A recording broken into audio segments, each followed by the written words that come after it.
सभापति महोदय, मैं ये कहना चाहता हूं, ये सिर्फ 3 कानून यही नहीं है, भविष्य के कानून और बता रहा हूं। नया बिजली का कानून लेकर के आएगा टेरर। सारे हिंदुस्तान की पावर अदानी को सौंपने का मन बना रखा है। अंबानी को, अदानी को देश लुटाना चाहते हैं, ये देश की संपदा को लुटाना चाहते हैं, या झूठ बोल रहे हैं। एयरपोर्ट उनको दे दिए, रेल उनको दे दी, तेल उनको दे दिया, ये झूठ बोल रही है। चलो जंगल जमीन देना चाहते हैं। वो एयरपोर्ट खरीद रहे थे, वो रेल खरीद रहे थे, वो जमीन पर कब्जा करने के लिए ये कानून केंद्र की सरकार से बढ़वाने में कामयाब हुए। झूठ बोल रहे हैं आप कि किसान आगे बढ़ रहा, किसान की आत्महत्या का आंकड़ा बताना बंद किया, केंद्र की सरकार ने बंद किया। इसलिए तीनों अध्यादेश साथ लेके आए। ये क्यों नहीं बता रहे कि एमएसपी पर खरीदेगा, बाहर भी कोई खरीदेगा तो? जी प्रधानमंत्री जी कह रहे हैं, तो प्रधानमंत्री जी तो अच्छे दिन आने की भी कह रहे थे। प्रधानमंत्री जी तो काला धन वापिस आने की भी कह रहे थे। प्रधानमंत्री जी तो 15-15 लाख खाते में आने की भी कह रहे थे। प्रधानमंत्री जी तो 2 करोड़ रोजगार की भी कह रहे थे। देश में सिर्फ दाढ़ी बढ़ाने से कोई रविंद्रनाथ टैगोर नहीं हो जाता, सिर्फ इनकलाब बोल देने से भगत सिंह नहीं हो जाता। आप कह रहे हैं आंदोलन नहीं है, गलत कह रहे हो आप। दावे के साथ कहता हूं, केंद्र की उस मंशा को हम कामयाब नहीं होने देंगे। हम जेलों की तकियों की रोटी खा खा करके विधानसभा पहुंचे। मजाक नहीं है जो आपके कानून लागू कर दोगे। आप कह रहे हो आंदोलन नहीं है।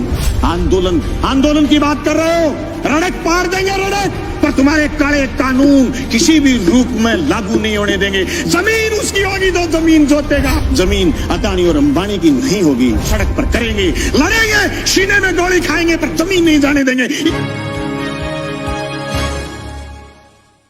ये मजाक नहीं कि आप ये कह दो किसी आदमी से कि तेरी जमीन मैं ठेके पर लेऊंगा, जमीन ठेके पर ले ली, और फिर उसको ये कह दो जैसे पेप्सिको ने पंजाब में कहा था कि आलू बोलिए 1 साल खूब खरीदे, दूसरी बार फिर किसानों ने आलू बोए, कॉन्ट्रैक्ट कर लिया, आलू ज्यादा पैदा हो गए, पेप्सिको खरीदना नहीं चाहती थी, एक कड़ा ले आए, कड़ा, और इस कड़े के अंदर से जो आलू गुजरेगा हम तो सिर्फ वही खरीदेंगे। आलू सड़क पर गया, टमाटर सड़क पर गया है। आवश्यक सेवा वस्तु अधिनियम खत्म करने का परिणाम ये आएगा कि 200 रुपए किलो आलू चला जाएगा, प्याज चला जाएगा, टमाटर चला जाएगा, महंगाई आसमान छू जाएगी, इनके हाथ कट जाएंगे। जो कानून आपने मंडी तोड़ने का लेकर के आए हो, मंडी टूट जाएगी, खरीदार नहीं बचेगा, दर दर की ठोकर खाएंगे। किसान के पास जब खरीदार नहीं होगा, जिन्स कोई खरीदेगा नहीं, वो खेती से मोह भंग हो जाएगा। जमीन छुटाना चाहते हैं, लक्ष्य जमीन छीनना है। सभापति महोदय, 1967 में हरित क्रांति हुई, देश के किसान ने अन्न पैदा किया, अन्न खरीदने के लिए सरकार आगे आई, उन्नत खाद, बीज, ये सारी मदद सरकार ने करी। सरकार ने बैंकों का राष्ट्रीयकरण किया, किसान को सस्ते में कर्ज दिया, सरकारी कंपनियां स्थापित की गई, रशिया की मदद से देश में उन्नत फार्म स्थापित किए गए। 1990 के दशक में आते आते हिंदुस्तान की ताकत ये बन गई थी कि हम खाद्यान्न के बदले इराक से तेल लेने लग गए थे। उसी तेल की ताकत से हिंदुस्तान में उद्योग आगे बढ़ा। 1991 के बाद विश्व बैंक की दादागिरी दुनिया में बढ़नी शुरू हुई। 1993-94 में हमारे देश के उस समय के विपक्ष के नेता जब अमेरिका में गए तो ये कह के आए कि जो नीतियां मनमोहन सिंह जी लागू कर रहे हैं ये तो हम लागू करने वाले थे। ये तीनों अध्यादेश जो केंद्र लेकर के आया है, जो कोरोना के संकट में लेकर के आया है, जो रात के अंधेरे में लेकर के आया है, जो बहुत प्रचार करने की जरूरत थी, उस प्रचार की बजाय दबे पांव लेकर के आया है। जो एफडीआई से बाजार काबू में नहीं कर पाई केंद्र की सरकार, पूंजीपति काबू में नहीं कर पाया, ये आवश्यक सेवा वस्तु अधिनियम तोड़ करके बाजार पर काबू करना चाहते हैं। कि मंडी से बाहर जो ग्राहक बता रहे हैं, किसी ने नाम नहीं लिया सुबह से कि ग्राहक मंडी के बाहर कितने किलोमीटर दूर खड़ा होगा, ग्राहक कौन से गांव में खड़ा होगा, ग्राहक किसान की फसल खरीदने के लिए किसान के खेत जाएगा या उसकी डोर जाएगा या फिर गंगा जी के घाट पर जाके खड़ा हो जाएगा और यह कहेगा कि मैं तेरी जींस 1000 रुपए क्विंटल में खरीदूंगा, देनी है तो दे, नहीं गंगा जी में डाल दे। यह आश्वासन आज तक, जून से लेकर के आज तक किसी ने दिया नहीं। सभापति महोदय, कोरोना के संकट में अगर देश में कोई चीज जिंदा थी वो थी कृषि, और कृषि संकट को आज वापिस तेजी से गहराने का प्रयास किया जा रहा। ये मेरे बड़े बोले भाई कह रहे थे कि कृषि को उभारने का काम किया जा रहा, नहीं, झूठ बोल रहे हो।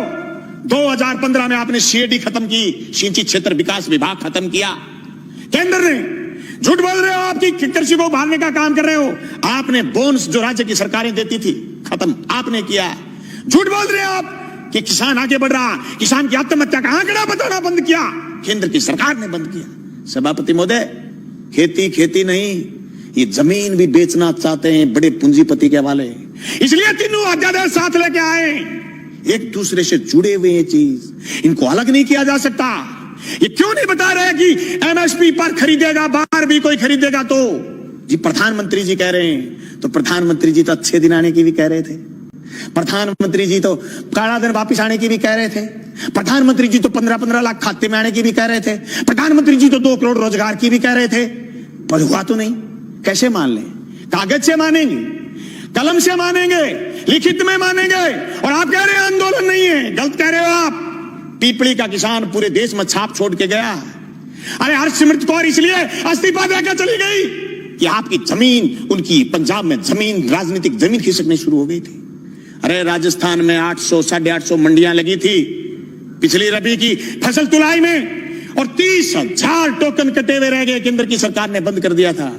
सभापति महोदय, इन कानूनों से न सिर्फ बड़े पूंजीपति बल्कि नए सरमाएदार पैदा हो रहे हैं। वो सरमाएदार जो अभी तक सिर्फ ऊर्जा में थे, सिर्फ पावर में थे, सिर्फ दूसरे संसाधनों में थे, वो एयरपोर्ट खरीद रहे थे, वो रेल खरीद रहे थे, वो जमीन पर कब्जा करने के लिए ये कानून केंद्र की सरकार से बनवाने में कामयाब हुए हैं। सभापति महोदय, देश में सिर्फ दाढ़ी बढ़ाने से कोई रविंद्रनाथ टैगोर नहीं हो जाता, सिर्फ इनकलाब बोल देने से भगत सिंह नहीं हो जाता, सिर्फ सत्य की और अहिंसा की बात करने से गांधी नहीं हो जाता। गांधी और टैगोर और भगत सिंह बनने के लिए तो त्याग और बलिदान की जरूरत है, उसकी कमी है आज। उस कमी को हमें स्वीकार करना पड़ेगा।